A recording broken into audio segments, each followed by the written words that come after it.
Welcome to all our visitors online and to those in the room. I would like to call this meeting to order. I'm Sue Kershaw, I'm your President, and I have some key admin points to go through before we commence. As ever, we expect courteous behaviour. We welcome those present in the room, as I said, and those online. The session will be recorded and posted online afterwards, so if you want to watch it again, you can watch it for a second time. Papers are on the chairs, and we're on the event page on the website.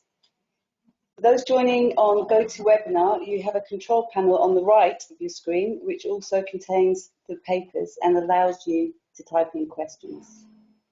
Timings will finish the AGM sharp at 11:30. Tea and coffee will be available outside the room. Escape routes, there are no tests today, so if you hear the alarms, please go out here, turn left, down to reception. Please sign the attendance register if you haven't, and please say if you are full or a fellow member. And note that only full and fellow members are eligible to vote. I'd just like to introduce my fellow people on the board. So Debbie Lewis, Board Chair. Adam Bodison, Chief Executive. Morning. Mike Robinson, Company Secretary. And Duncan Gill, I believe, is... oh, hello, Duncan, sorry. You're not there. Thank you. And also the wider leadership team that are online and in this room as well. And I'll just hand back to Mike. Thank you, Sue. Just a couple of apologies to read out from Amy Morley and Ian Williamson. Thank you, Mike.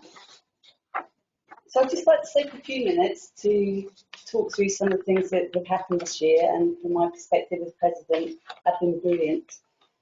It's a really great privilege, once again, to give the presidential address, and indeed an even greater privilege to deliver it here in person. It's good to see members face to face again, and a warm welcome again to those online. We have a resolution before us today to update the Royal Charter to provide for online and hybrid general meetings. These have been options available, and it seems really sensible to carry on this way, and I hope you'll fully support that. I think the thing with that is we can reach out to many more people. I think Mike said over 200 this morning, so that means we're much more connected with our members, which is fantastic. The formal purpose of the AGM is to report on progress on the reporting period up to March. But you will forgive me if I first digress on a couple of important points. You'll no doubt be aware that last year saw a change of Chief Executive, and I'd like to welcome Adam Bodison to his first AGM. During my discussions with him, I was struck by Adam's enthusiasm. I have no doubt that his previous experience, especially the link to education and skills, will be of immense assistance to APM, given how in demand we are as project professionals and how that continues to outstrip supply. And in welcoming Adam, I must of course also thank Debbie Dorr for her guidance and leadership in steering the association through the very worst of the pandemic. Debbie was instrumental in driving APM forwards, and her achievements in delivering the last strategy cannot be overstated. Debbie is a real natural leader who takes absolutely everything in her stride and really brings the people with her, which is such an important part of leadership. One of my fondest memories was doing a podcast together at the very beginning of the pandemic. We were looking at the impact of COVID on our working arrangements. It was a genuine conversation and a truly rich one. You'll hear in a minute from Debbie Lewis and Adam Bodison on the reports and the accounts, and indeed the achievements and milestones are set out in the APM members' review. But I would like to mention a few areas where I'm very proud that we're making progress. On sustainability, you will have seen in the budget and COP26 a tranche of new initiatives and projects to ensure the UK meets its net zero commitments. And this is absolutely crucial for everybody. These projects cannot succeed without our members. Project managers are key to making sustainability happen. And one of our members who did so much in this area sadly passed away in September. Professor Peter Morris, former chair and vice president, authored Climate Change and What the Project Professions Should Do About It. We also lost Dennis Gower, one of the co-founders of APM and a lifelong advocate of project management. Building on their legacy, I'm pleased to say we're seeing our membership reach record levels, even in the current challenging environment. So membership figures are up, charter figures are up, and student members up as well, all demonstrating our importance in the delivery of successful projects across the world. To accommodate members and qualification takers, last year saw the fantastic launch of the online qualification systems and seamless switch to virtual events, allowing members to engage quickly and easily without being limited by geography, disability or workload. To build on this progress, next year we'll be launching the new APM strategy, of which you'll hear more later, and of which I'm very excited about, having had a peek beforehand. At the same time, we'll be developing a range of outputs and events for the 50th anniversary of APM. 50 years. Imagine all the major projects we've seen in those 50 years and how far we've come. To me, we are entering the really golden age of project management, where we'll be recognised as professions key to the rebuilding and the re-levelling of this country. And we'll be relaunching our brand, which will help APM develop in its latest evolution. Again, you'll hear more later. In my first speech as President, I called for a greater profile and status for the profession. I have no doubt that the changes above will help to deliver this call. Of course, thank you to all the volunteers who support APM's work. Your support remains of absolutely vital importance. Thank you too to the staff of APM who have continued to support members despite the problems brought about by the pandemic. I have seen the extraordinary lengths they've gone to in order to help members, corporates, stakeholders, students, and so many more. Thank you very, very much. And finally, a big welcome to all the new members who have joined APM this year. Thank you for joining the only chartered membership organisation for project professionals in the world. So before we move on to the formal business of AGM, I think it is important to recognise the incredible amount that has been achieved in the past year and how this sets us up for 2022, our 50th anniversary year. Thank you.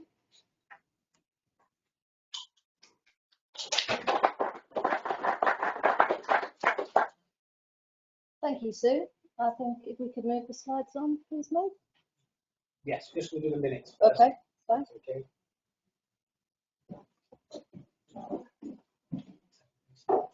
Yeah, might have been minutes. Right, thank you. Certainly. So the minutes of the last meeting are in the pack before you, just after the agenda, and therefore your approval, please. Okay, no comments, we'll take those as approved. Thank you very much. Brilliant. Thank you. Okay, thank you, Mike, and thank you, Sue. It's my pleasure as Chair of the Board of Trustees to represent the trustees today and speak for a few minutes before we hear from APM's new CEO, Adam Bodson, to my right here, of course. We all know that 2021 was a challenging year for everyone, but we're also pleased to say, as seen in the report and accounts, that APM has weathered the storm really quite well, I think. We continue to support our membership and our profession well, and that was very much down to the hard work and the diligence of APM's employees and the volunteers. And like Sue, I'd like to take this opportunity to underline that fantastic work and thank every single person involved. One of several pieces of work this last year that the board have been involved in has been the refresh of the APM strategy. The current strategy ends in April 2022, and we've conducted a formal process of review and stakeholder engagement to capture insights and refresh the strategy. The results will be communicated in spring 2022, but this visual shows the 4 key theme areas of that uplifted strategy: leadership of the profession, inclusivity, skills for the complex, volatile environment we practice in, and ensuring APM is the best professional body it can be. Sustainability and diversity are threads, of course, that run through all of these themes, and work is ongoing at the moment to translate the underlying objectives that sit behind these themes into an implementation plan via the usual business planning lifecycle and activity. In the strategy work, in gathering insight from the full range of stakeholders, several key challenges were identified for the profession. And the strategy and the operational plans that I've just referred to will respond to these, of course, including how, as a profession, we can better underpin climate change aims by not just what we do as practitioners, what we deliver, but how we do it as project professionals. Leveraging technology and the opportunities digital presents has come out very loud and clear as a challenge area for the profession, as has ensuring that skills development remains relevant and demonstrating to those outside of our profession the undoubted value add of project management practice. The strategy review and refresh process has had three main stages. The first was the discovery stage, where we gathered from all of the relevant stakeholder cohorts insights. The second was about what options were available to us and the choices that we needed to make, given the pestle of the environment that we practice in now and in the future. And the third stage was about how we're going to articulate the strategy and what enablers would we need to put in place to make it successful. We began that earlier in 2021. We completed the work, outputting the themes that you've seen and underlying objectives in September. And that work is now being developed into a detailed plan with, of course, as you'd anticipate, measures and targets. And that, again, that's part of the usual business planning life cycle. And that will complete in February 2022, and we'll communicate the plan in spring of next year as the current strategy comes to an end. Not forgetting, of course, the recruitment of the new CEO, another major piece of work that has engaged the board and has progressed significantly in the last few months has been the review of the APM brand. APM again sought stakeholder views on whether the current brand remains fit for purpose to represent our profession in 2022 and beyond. And the resounding response was that we need change to remain relevant. After extensive work and testing with appropriate groups, the board has recently approved a new logo and a new visual identity.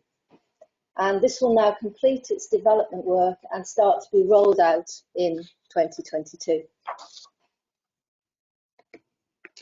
The strategy and the rebrand work are two examples of APM, as I like to say, facing forward. Indeed, we've got a lot to look forward to as a profession and as a professional body. 2022, as Sue's described, will be an exciting and a very busy year for us, with a revised strategy, a new brand and a 50th anniversary celebration. Whilst, of course, we continue to support the organisation and the membership through COVID and ensure that our member proposition remains relevant and value add as the environment we practice in inevitably continues to change. So with my last slide, I'd like to think about opportunities. The opportunities for our profession are many. We're needed by society, by government, by business, and the economy like never before. As always, we will face forward into those opportunities with new ways of working, leadership in the use of technology and data, support of the climate change imperative, and the underpinning of recovery from the negative impacts of COVID and of Brexit. I personally feel that there's no better time to be a project professional, and I'm excited about the impact our chosen profession will make. With that, I'm going to hand over to Adam. Thank you. Thanks very much. Thanks, colleagues.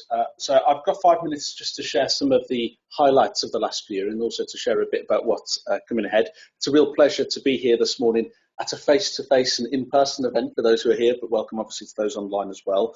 I'm officially in week 11 of being in post as the new CEO, so I think I can still get away with calling myself new, but not for much longer, I suspect. So in terms of this year, I suppose I should start by saying it's been a really successful year for APM, despite the fact that we faced some significant challenges from the pandemic. We have fared very, very well. And here are some of the highlights from this past year. It's accelerated some of our work, of course. So, for example, we've moved to an online qualification system, something we were planning to do anyway, but we actually brought those plans forward to make sure that we didn't have any gap in the kind of provision that we offer. We've launched the refreshed APM PPQ qualification, the second edition. We've aligned our qualifications to the APM Body of Knowledge 7th edition. And we've also had that successful digital focus. That's an area where obviously we will continue to grow and develop in terms of that digital by default. And in terms of what we saw from COP last week, for example, it's quite clear that digital is an area that will be expanded on going forwards. Our membership has grown, particularly student membership. We've seen huge growth there. The challenge, of course, now is to make sure that we actually continue that relationship with those members right the way through their career. And of course, we released our salary and market trends survey, something which we have done regularly and will continue to do. We partnered with Mind to launch our mental health toolkit. And as I say, our overall membership also grew during this challenging time, which echoes the points that were made by my colleagues here about the importance and value that the project profession can have, particularly in times of crisis and change. In terms of membership satisfaction, I'm pleased to report that that is getting better and better. And here are some of the ways in which it's actually improving. So one, obviously, we're getting that employer support and recognition. I think there's more we can do there, and Chartered it's obviously one of the mechanisms we've got to actually expand in that area. Obviously, there are benefits in terms of career progression for members to upgrade, and the value for money for the services that we offer. What we're hearing from our members is actually that's really improving as well. So we're doing more, and we're doing it for better value too. We've introduced a mentoring scheme this year, and it's still in quite the early stages, so we're actively looking at the moment for both people who want to take on a mentoring responsibility, but also people who are looking to be mentored. So that might be an area where those who are listening today might want to get more involved. So do look on the website for that. And of course, we will continue to promote the profession. And that Net Promoter Score, obviously doing well at 36, which is good news as well. In terms of our own projects, and of course we would have a portfolio of projects ourselves. We've got a vast array of them. I'm not going to go through all of these given the time constraints this morning, but as you can see, there are a range of projects, both internal to the organisation in terms of our day-to-day operations, and also in terms of external facing projects as well. And we do have our own portfolio team within APM who are working very hard on this and actually have a really good successful track record. So you can just see the breadth of projects that we're actually working on at the moment. In terms of external affairs and research has been something that we have continually invested in, and we will continue to invest in. You can see some of the key research publications we've got there, not least the work that we've done through the government's Project X initiative. And obviously, we've also produced a climate action plan in terms of the role of project management in reaching net zero. Again, the importance of that has been emphasised in recent weeks. But I think it's really important here just to point out the growing role of external affairs for our organisation. One of the things we really want to do is make sure that we really are that voice of the profession, and actually we are representing your views in those areas that really count. And this is an area where we will actively seek to grow moving forwards. In terms of formal recognition, we continue to be recognised for the excellent work that the organisation does. Here are 3 particular examples. So the fact that we're in the top 10 not-for-profit companies to work for shows what a good employer we work for. I can vouch for that in my opening weeks with the organisation. We've just recently been recognised by the Association's Excellence Awards as well, in terms of the virtual conferences that we ran over lockdown. And obviously that Investors in Volunteers is an accreditation that we've continued to maintain as well. Really important, and I'll come back to volunteers in a few moments. In fact, now.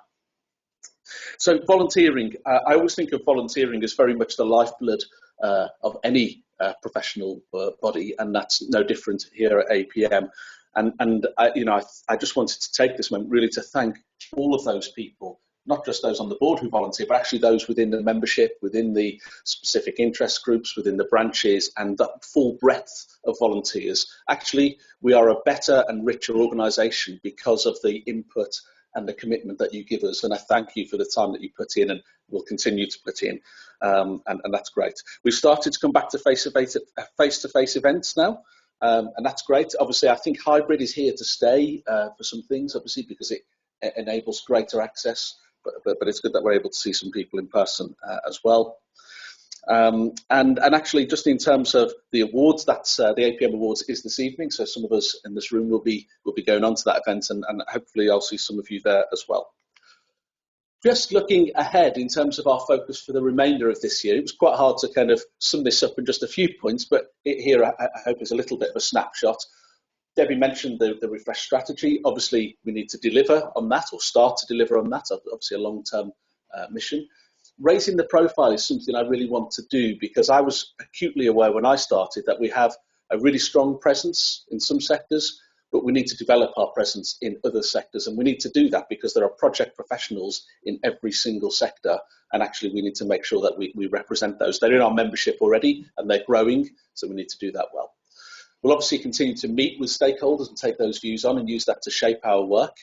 The 50th anniversary this year gives us a chance to understand and celebrate the history of the organisation, which is very important.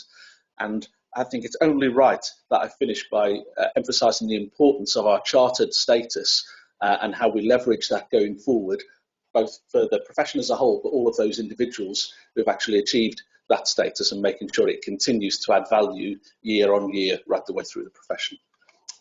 Thank you very much. I'm going to hand over to Duncan.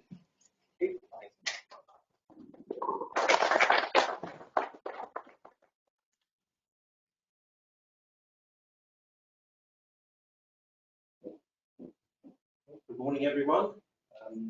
So financially, 2021 was a year of two halves.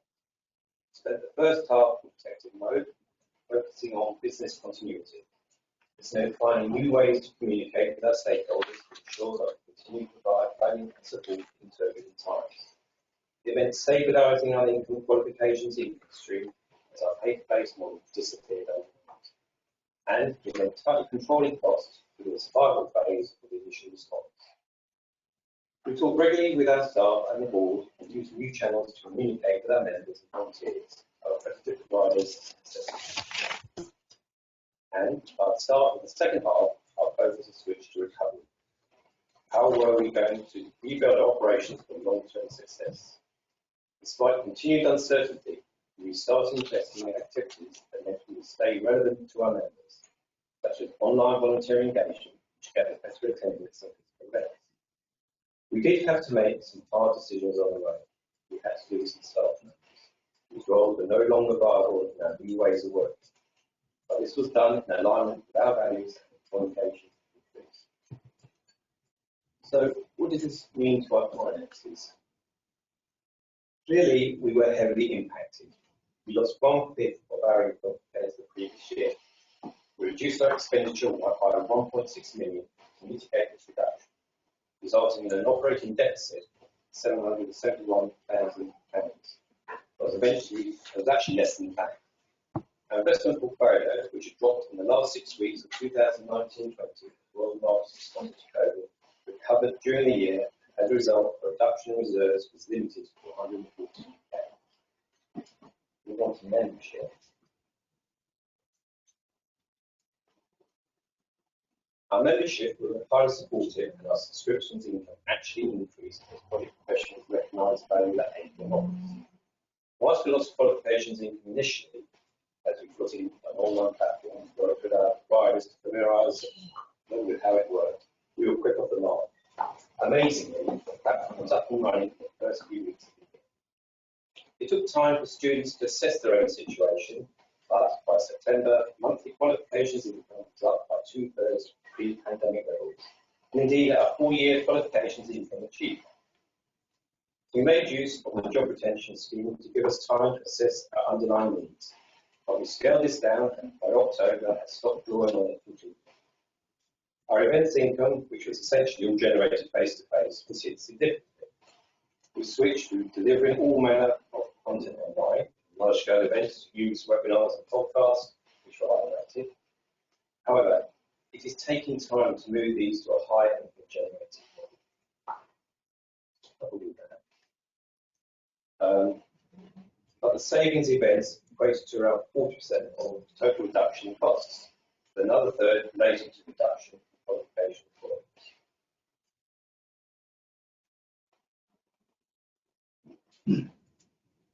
Our membership grew yet again to a new record of just over 35,000. Paying membership increased by 2%, but we also welcomed more than 1,600 student members above last year's level. This clearly shows the value of our qualifications and our knowledge base in times of change and uncertainty. Our reduced activity did have an impact on our balance sheet. As I mentioned earlier, our reserve dropped by 114k, but that is less than 2% of our net assets. There were drop in debtors related to the fall in qualifications income, but this was offset by gains in our investment portfolio. So overall, the board and I consider that we remain in a financially strong position, which is ratified by a clean external audit. So finally, I'd just like to elaborate on a couple of points by answering a couple of questions I posed myself, actually. So why weren't our costs reduced by the same amount as our income? Well, the answer lies in the fact that most of our costs are fixed and short term, whilst our income can move more rapidly. Things like depreciation are determined by previous investments, and staff costs cannot be reduced immediately. I've got another question, actually. So, why did APM make use of furlough during the pandemic when we ended up actually having a very good outcome from the year and retained high level of reserves? Well, at the point we made use of furlough, our single biggest revenue stream, qualifications, has stopped overnight, and although we were pushing hard to bring forward the online qualifications platform, we have no idea how this would land with customers or training providers, and what level, if any, of revenue we would create. There was very limited work for the Quals team, and that point as well. Other activities such as events, customer visits had also stopped. We had a proportion of staff who didn't have work for, but hope we were able to return later in the year. As soon as revenues had started to stabilise, we ceased the use of furlough. Some furlough staff eventually returned to work, then all those, but others, sadly, remained redundant as activity and revenues continued to be impacted. So thank you for your time today, and that concludes my summary of the 2021 financial report.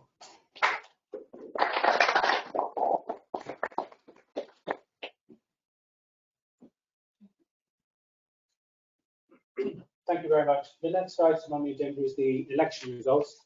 All of you who are full or fellow members would have recently participated in the election, and thank you very much for that.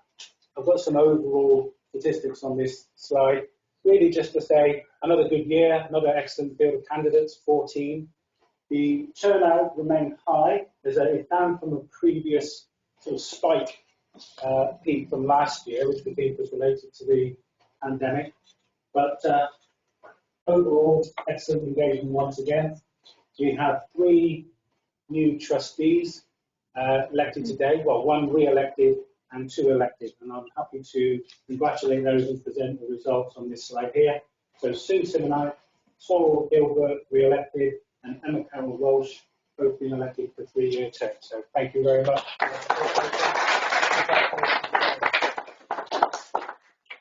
Those results are affirmed in this meeting. The next item is slightly unusual, but very important. If you've been able to engage with this, great. The document I'm referring to, the very last page in the document for those in the room, it's headed up Document A. It's been online. What we would like to do is make a change to the Royal Charter. The Royal Charter serves as our constitution. It sets out those high-level governance arrangements. One of the things that's in the Charter are the rules around general meetings like this, and the current version requires a face-to-face quorum, physical people in a room like you're good selves before me, unlike the other good selves online. So what we would like to do is update the charter, in effect take out the words in person from the forum and replace it with lots of other words the lawyers have drafted to enable us to hold online and hybrid AGMs in the future should the board wish to. So if you're happy with that, I'll ask for you to vote in 1 second. That will then go on to the Privy Council for approval and be implemented so that we will be allowed, if we so wish, to hold an online or hybrid AGM next year. So unless there are any questions, no, could I ask you to please put your hand up if you're happy to vote in favour of that? Just people who are full and fellow. Thank you very much. And anybody against or abstention? Anyone against? No? Okay, thank you very much. So that's duly passed. Thank you very much for that. Okay. And over to members' questions. We're doing very well. There was one question received in advance from Taylor, who's joined us today. That's on the next slide. Well, we have an answer to that. If there are any other questions from the floor, that's brilliant. And I'll also check online to see if any come in through the chat. Mike, do you want me to just read this one out or respond to this one so people are aware? Yes, please. So you can see online and in the room the question from Tom Taylor, which was essentially, has the board considered or would it like to consider setting up a benevolent fund, taking donations to establish, promote, implement and govern. Sorry, I've read that wrong. You can see the question. Would we like to set up a benevolent fund? And there's an answer provided there, which Adam's going to add. Yes, I'm not going to obviously read the answer because obviously you can all read that, but just to say that this is something I've personally seen work well in other professional bodies. The key thing is making sure that obviously it's governed properly and that it fits in with the charitable objects. So the commitment that we give today is that we'll actually properly look into this and see whether it's something that could be done. Yeah, it's a very interesting area. And it would fit in with the kind of progressive nature of the kind of, the values base of our organisation. So thank you for the idea, and we'll definitely look further at that. So I think I'm here to take any further questions either from the floor or online. Sorry, my question. Oh, yes. Yes. Sorry, my name is Tom Taylor. I was previous president. This was something we'd like to introduce. Fell on stony ground because of a little thing called chart. It's a great idea, and it's for us it was one of the small gaps at APM because APM was really successful with websites, awards, all the rest of it. This was a gap compared with other professional bodies. When do you think you might consider it? So just to read that out, just to repeat your question, Tom, so people online can hear. So the question there was about when we would be able to consider this. So what I would do is I would say that certainly within this financial year, we would definitely look to actually properly consider that. There's obviously some due diligence that we need to do in terms of making sure that we keep the organisation safe with any decisions that we make. But as I said, I'm aware of other chartered bodies that have this type of setup, and I think that one of the things we want to do is, in true project professional style, take the learning from other organisations to make sure we can apply it here. And if it's an area that we think would benefit the organisation, then there's obviously no reason why we wouldn't take that forwards. We did a lot of work last time, so we've got a lot of that information that we're referring to. I was hoping you might say something that might align with the 50th anniversary. Well, one of the things I would say is that, and I've talked about this a lot, is that the next 12 months is a particularly busy 12 months for the organisation. We've got what I keep calling the big four. So 4 very significant areas for the organisation. So we've obviously got the 50th anniversary that you rightly mentioned. We've obviously got the strategy refresh that was mentioned earlier on.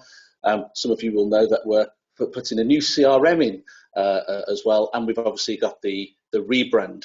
Now they are 4 individual things which many organisations might do one of them, and that would be a very busy year. We're doing all 4 of them. So there is a lot to do this year, but I do give you my undertaking that we will look seriously at the suggestion you've made and come back to you with an answer. Thank you. Any other questions, either from the room or online? Anything coming in online, Mark? Will the APM please agree to review its decision to prohibit student members from the hub? In my view, they will likely benefit most from access. Okay, so we do have some members of the leadership team online, and I'm thinking probably Jackie, if you're there, probably the best person to respond to this one. Hello, yes. Sorry, I couldn't hear the question very well. Is it possible to repeat it, please? Yeah, so the question was about, will we review our decision to not to give student members access to the hub? Sure.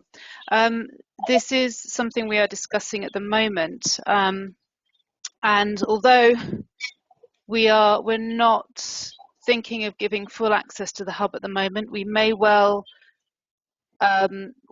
start opening it up over the next year as we start to review the use of the hub. And basically we are carrying out a piece of work at the moment to sort of refresh how this is used and to sort of relaunch it so it can gain some momentum. So if there is a strong view that by giving students access to this, and this is certainly something that I'd be happy to look at as part of this refresh of it. Yeah, thanks very much, Jackie. I mean, I just add 2 points to that as well, which is one of the delicate balances that any professional body has to think about, is how you ensure that there is value retained for those who are the paying members of the organisation. And on the one hand, we want to encourage new members and we want them to have maximum benefit from being a student member and then come with us on that journey all the way through their career. But equally, we don't want to devalue the offer that we have for paying members. And there is clearly a tension there as well, and there will always be a difficult balance to strike. But, you know, it's obviously something we keep under review. The second point I would just make, and I think it's particularly unique to our professional body, is that for many other professional bodies, student membership is pretty much the only starting point, and then people come in as a student and they go on through their career. The project profession is more complex than that. Some people will start their career as a project professional as a student, but others will have careers in entirely different sectors and then almost come sideways into the profession at different points. And I think one of the things that I'm particularly mindful of, and it's very much in line with the strategy going forward, is how we make sure that whether it be the student route or any other entry point to the profession, that we get the offer right, and in terms of mapping that journey through APM all the way through to chartered. So that's an area we're very much looking at the moment. Thank you. There's one more question coming online, which is about how can we ensure online voting is properly recorded and takes into account computer issues if we move to online hybrid meetings in future. I can answer that one just to say I'm aware of the issue, and we will need to research for doing this fully online next year if that's the way we go. Exactly the kind of platform. I do know there are multiple platforms available which do allow for that functionality. So I'll make sure that we include that in our consideration. One more question coming from Matt. This one is the refresh to the Box 7 qualifications has taken approximately 2 years so far. How successful has this been? Might be another one for Jackie. Yeah, very happy to hand over to Jackie for that, and I can always add my comments afterwards. Jackie. Did you hear the question? Thank you. Sorry, is it the refresh to the qualifications? Yeah, the refresh to the Box 7 of the qualifications, PFQ, PMQ, PPQ, has taken approximately 2 years so far. How successful has this been? I think it has been very successful. I think if you think that PFQ has been updated, PMQ has seen considerable changes, and PPQ has been completely, almost rewritten in the space of this time frame, then I think it has been very successful. I think it would be wrong to say we haven't seen challenges along the way and that we're not still facing some of those challenges. but I am pleased with the direction that we're moving in with those qualifications. But I do see it as an ongoing piece of work very much, and so we are still making changes and updates, and a lot of that is being done with an ongoing dialogue with our training providers. Adam, I don't know if there's anything else you want to add to that. No, I'd agree with everything that you said. And the only thing I would add is that I think what we're doing better now than we've ever done before as an organisation is making sure that what we have in the body of knowledge is really applied right across the full breadth of all areas of the organisation and the offer. I think traditionally it might have been just for the qualifications and then, you know, emphasised a little bit in other areas. And the fact that we're applying it right across the piece makes it all the more complex to make sure that we get it right. And actually, if it takes a bit of time to do that properly, I think that's the right thing. The other thing I would say is we're already starting to think about Body of Knowledge 8 as well. So, you know, that's very much in the pipeline too. There's nothing else coming online. Okay, well, thank you very much for those questions. They're really good, and some really well-made points that we'll definitely make sure are sorted out. So just to sort of share my final thoughts, I think it's been a really good year this year, particularly under extraordinary circumstances. And I commend to you that that is the case. It could have been, I think, a lot worse. Looking forward again to an exciting 2022 and the 50th anniversary.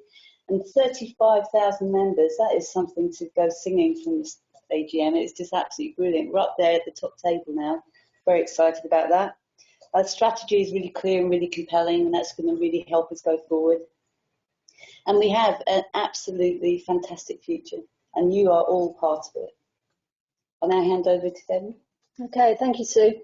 I'd like to take the opportunity to acknowledge the good work of trustees who've retired in the last year or so from the board, including as well non-trustees who have exited from subcommittee roles in groups such as the Professional Standards and Knowledge Committee, the PSNK. Those people, in common with many at the AGM today, are volunteers, and the time, the expertise and the commitment of all of our volunteers, as I think we've heard a couple of times today, is genuinely very much appreciated. It's also a great pleasure for me to be able to welcome new trustees elected in the formal process recently. You heard the results of the election from Mike, so welcome to Sue and welcome to Emma. And we look forward to working with you around the board table, and also congratulations to Sorrel on her re-election to the board. We'll now draw the AGM to a close, and I'd ask those who would like to and who are present in the room in person today to move to the outer room for more tea and coffee and cake, if you would like so, whilst we set this room up for this afternoon's board meeting. And very finally, we've got the APM Awards ceremony this evening. Very best of luck to all of our finalists, and I look forward to meeting you there if you're going to be in attendance yourself. Thank you very much, everybody.